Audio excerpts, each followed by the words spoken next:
Hey everybody, welcome! You're watching IGN FanFest 2024, a celebration of all things pop culture, but coming up we're going to focus exclusively on a whole bunch of video games. What sort of video games? All kinds of video games. Whether you're interested in games about catching fish, or getting abducted by aliens, or power washing stuff, or just, committing murder, we've got you covered. Speaking of committing murder, here's a look at what good old Agent 47 is up to next in Hitman World of Assassination. I'll give you a hint, it involves assassination. Take a look.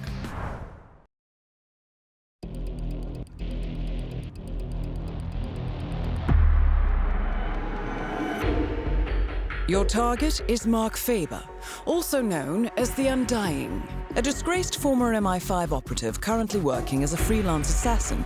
Faber has been confirmed killed by ICA agents more than a dozen times. On every occasion, he has managed to come back from the dead.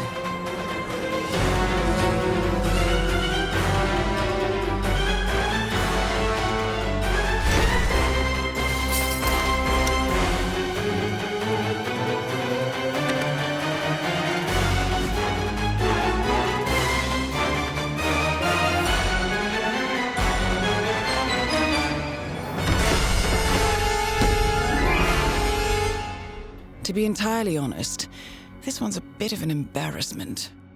Please make sure he doesn't come back again.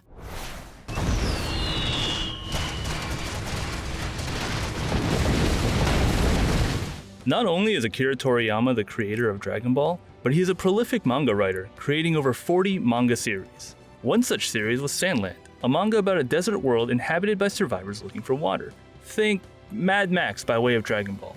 For reasons that still aren't super clear to me, though you'll hear no objections, Sandland is back in a big way. Not only is an anime adaptation premiering later this year, but Bandai Namco is getting ready to release a full Sandland video game, and IGN got a chance to play an exclusive preview for FanFest, and found a delightful throwback to a bygone era of anime gaming, with extra enjoyment for longtime Toriyama fans. One aspect of Toriyama's game that often goes unheralded is his brilliance as a designer. One look at his steampunky, circular car and airplane designs and you know instantly who drew them. Vehicle design is clearly a passion for Toriyama, having drawn everything from hovercrafts, airplanes, spaceships to Toriyama-fied cars. His trademark machines have appeared in every one of his series, from Dragon Ball to Dr. Slump. Sandland finally put me in the cockpit of these wonderful vehicles, and it was a dream come true. My hands-on preview began with our hero Beelzebub in need of the right vehicle, a recurring element in my preview, to get across some quicksand. To do so, he enlists the help of a new character, a brilliant mechanic named Anne, who says she can get Beelzebub and the crew across quicksand on her bike. Unfortunately, she lost her bike during a chase, and now the gang has to go and retrieve it in an area called Talbo. Sandland is at its heart an open-world adventure game about Beelzebub and all the cool vehicles he can pilot. The main mode of transportation is a customizable tank that can traverse the stands and blast away enemies. And yes, it utilizes classic tank controls for that extra hit of nostalgia. But as we learn while trying to retrieve Anne's bike, Beelzebub can swap between several different vehicles in an instant. Once we discover that some flying creature have stolen Anne's bike and taken it to their lair up in the mountains, we switch to Jumpbot, a walker with the ability to, jump.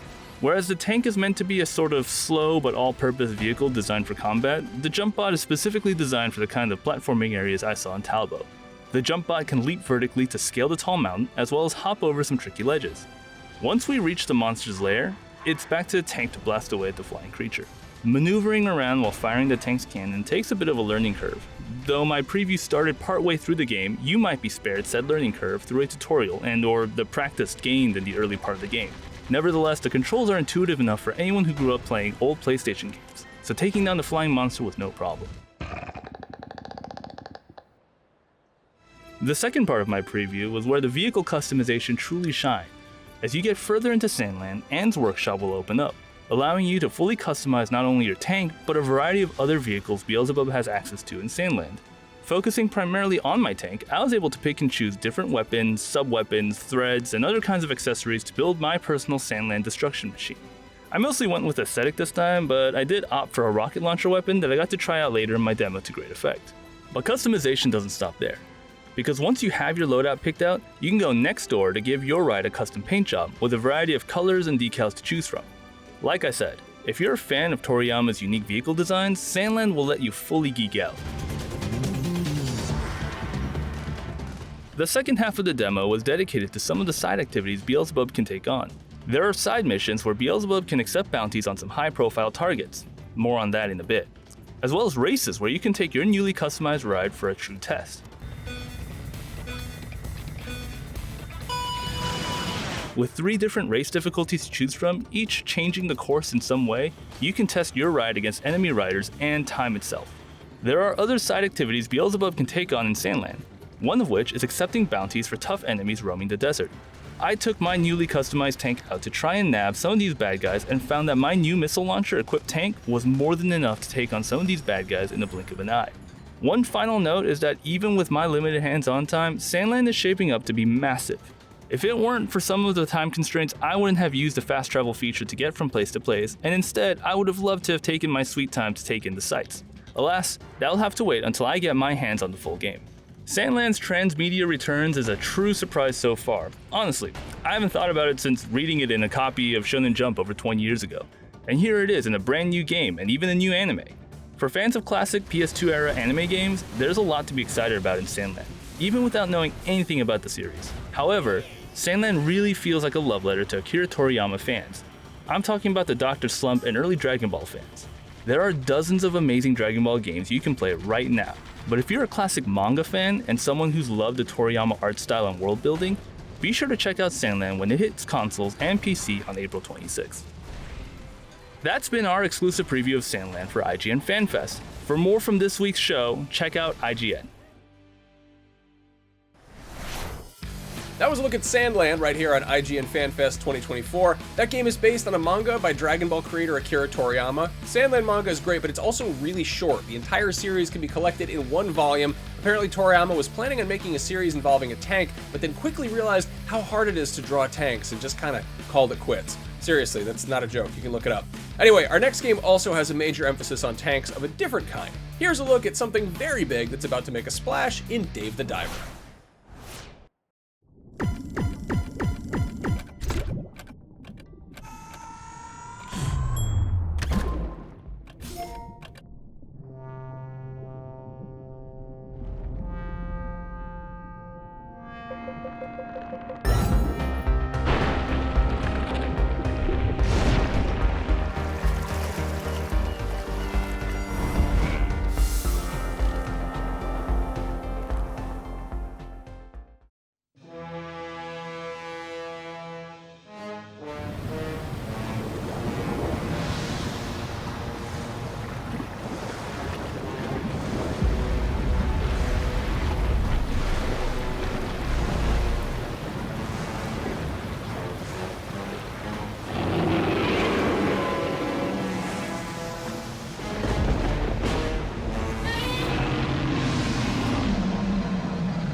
Let's jump ahead a little bit, shall we, and see what our friends Jot and Thrash are up to in their quest to cause a little trouble for mean old Hungra.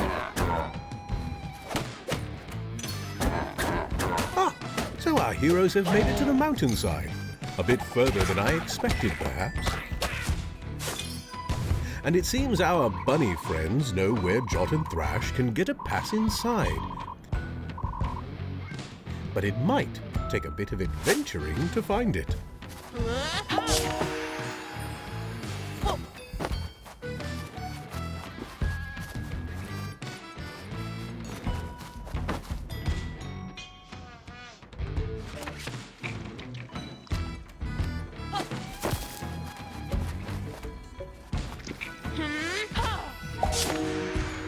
There you go, Jot.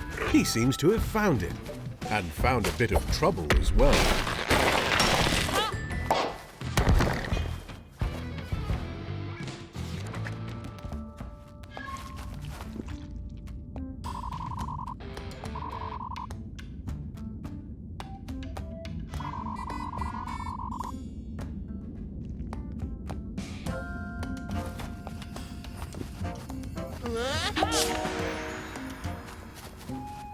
Well, this is a bit of a mess, isn't it? Time to use your smarts and work out the problem a little bit at a time. Oftentimes, the solution just slides right into place.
Success!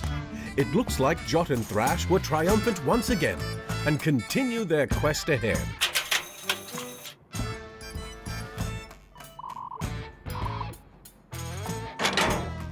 But who knows what's on the next page for the Plucky Squire?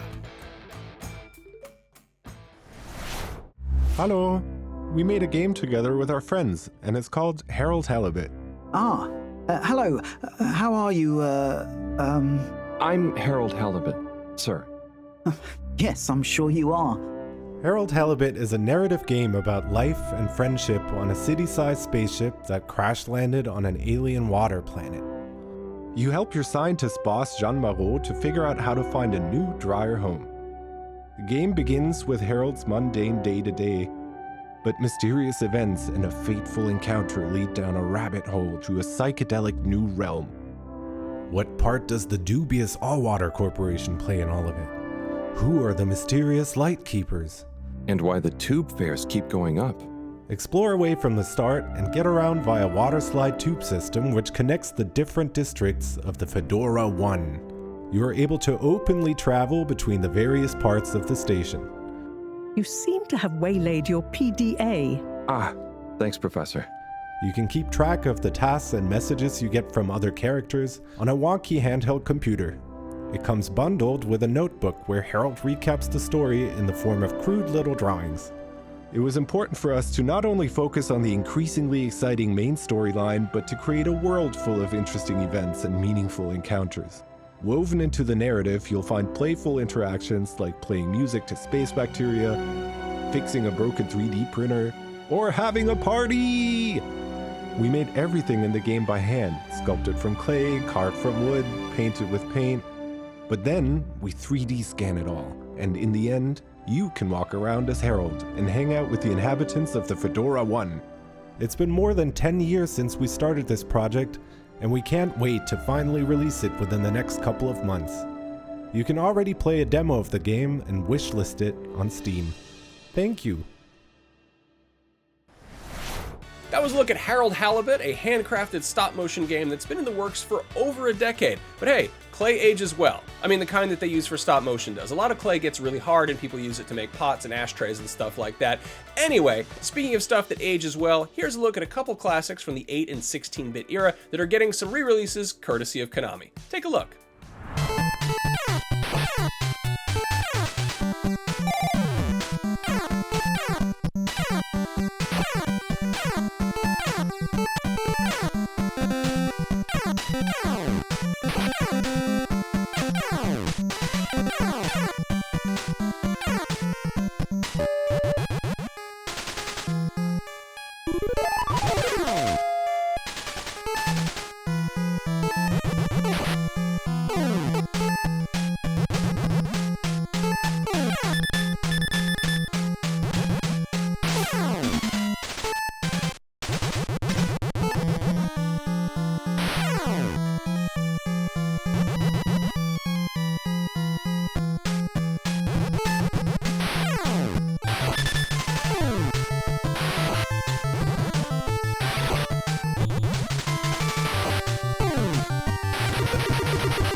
I've been lucky that so far in my career I've always managed to work on stuff that I want to do. I want to make an experience which is just makes you smile, which gives you that buzz, which just makes you feel good.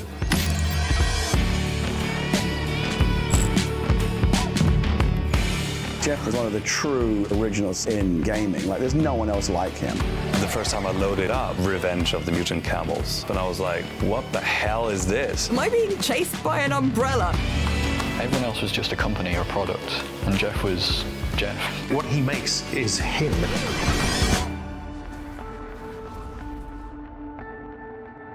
I remember lying in my bedroom in the dark and listening to Pink Floyd. And in my head, I would imagine like sort of abstract geometric shapes. And so I came up with this like 1K program, which I called Psychedelia. Does this work? I think it works. Maybe people don't agree with me, but at least I tried. Tempest 2000, that was the flagship game. That was the killer app.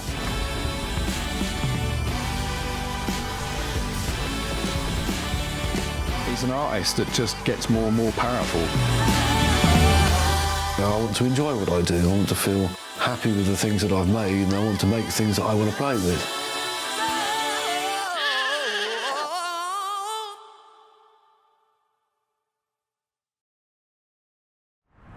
Those were a couple of actual throwbacks, some Konami classics, and a collection of work from the prolific English game dev Jeff Minter. Up next, we've got a game that seems retro, but isn't. It's a brand new game based on the retro-futuristic cult classic 2015 film Turbo Kid. Take a look.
Witness.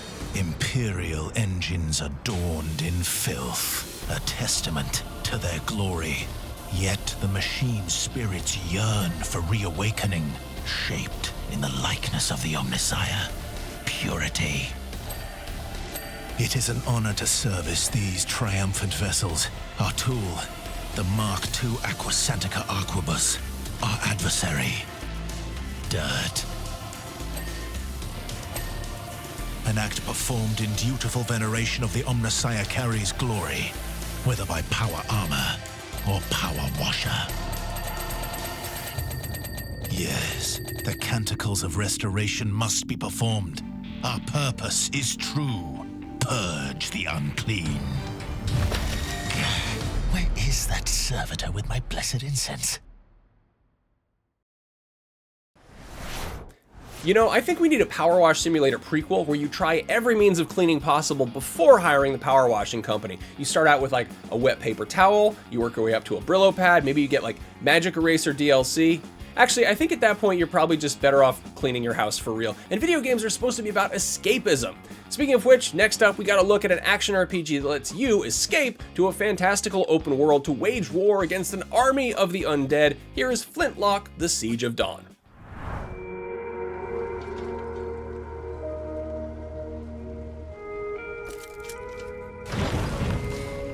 Just what I needed. No escape for you.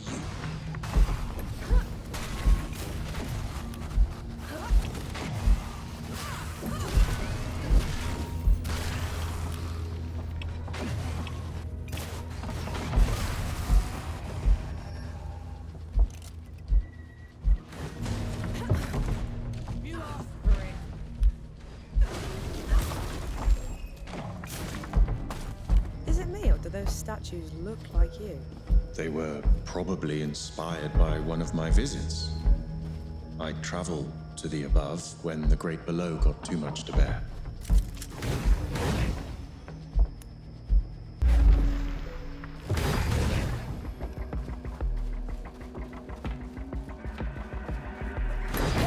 On your feet, Nor.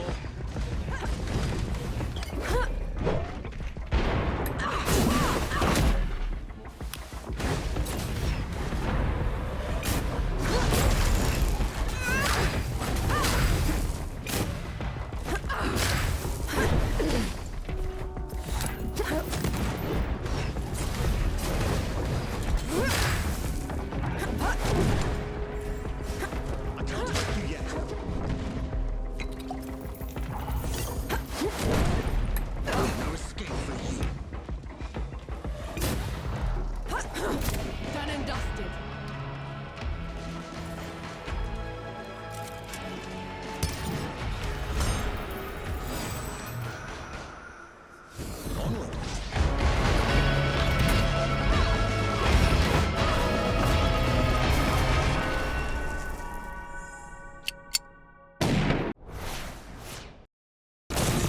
Welcome to Wild Bastards, an upcoming strategy shooter with multiple layers of gameplay. I'm Dean from Blue Manchu, and I'm going to give you a first look at a typical gameplay session of Wild Bastards.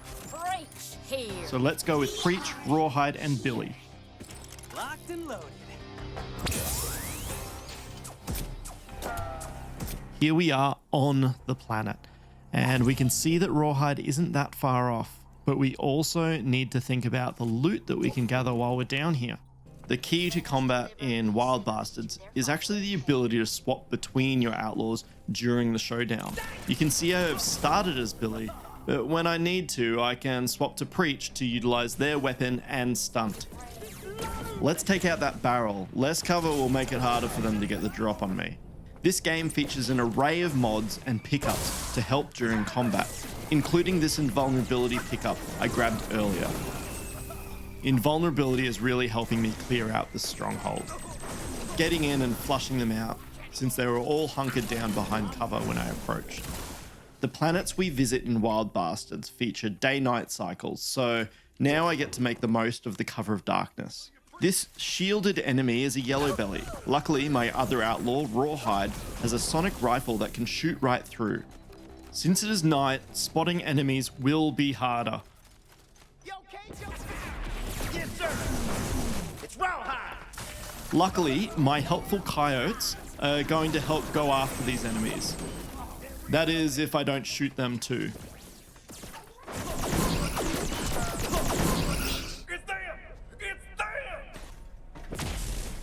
Another yellow belly, so Rawhide's turn.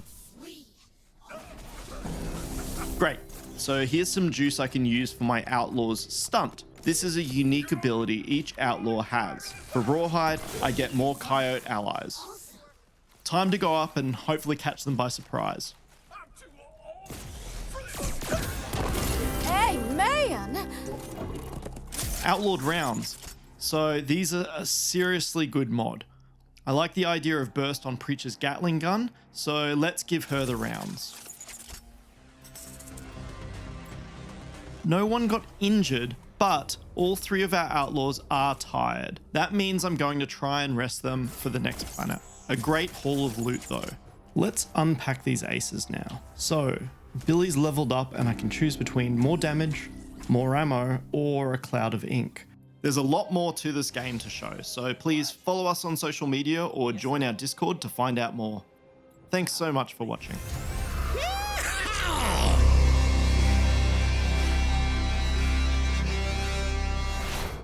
That was a look at Wild Bastards, which certainly looks wild, though I can't personally speak to the lineage or character of its protagonists. If that wasn't wild enough for you, well, good news, we've got an even wilder, longer, and less legitimate trailer up on YouTube and IGN.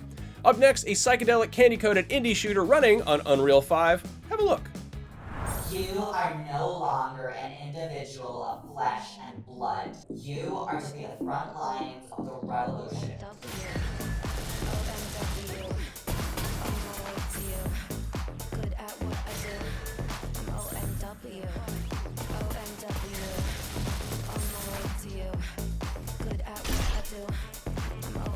Their oppression is a glass cannon grill. To shatter, all it takes is a slip. You are the mud underneath their boots. OMW, nothing left to prove. So in dark of you taking a picture like Malibu. I'ma have you on tiptoes, watching my diamond. It's not the love. You wanna take me home, on my way, You are immigrant, and you will be their downfall. Insolent. on my way to you. Good at what I do. I'm OMW.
And that, dear viewers, was Dome King Cabbage, a trip-hop-infused visual novel about a cloud person having an existential crisis on their way to a job interview because they realize they're living in a monster-collecting JRPG, and really, I think we can all relate. As much as it pains me to say so, it is time for me to go away. But don't worry, because there's still plenty more FanFest to come, and as a parting gift, I have 2 more trailers for you. Forever Winter, a horribly depressing thing to think about in mid-February, but a pretty cool-looking video game, and then arguably our most controversial game of FanFest, the newest addition to the Contra universe. Controversial. Operation Galuga. Take a look.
super soldiers and a doomsday weapon. Hell of a Friday. Ah, we meet at last. Aliens? What the hell? Sorry, boys. Looks like a dead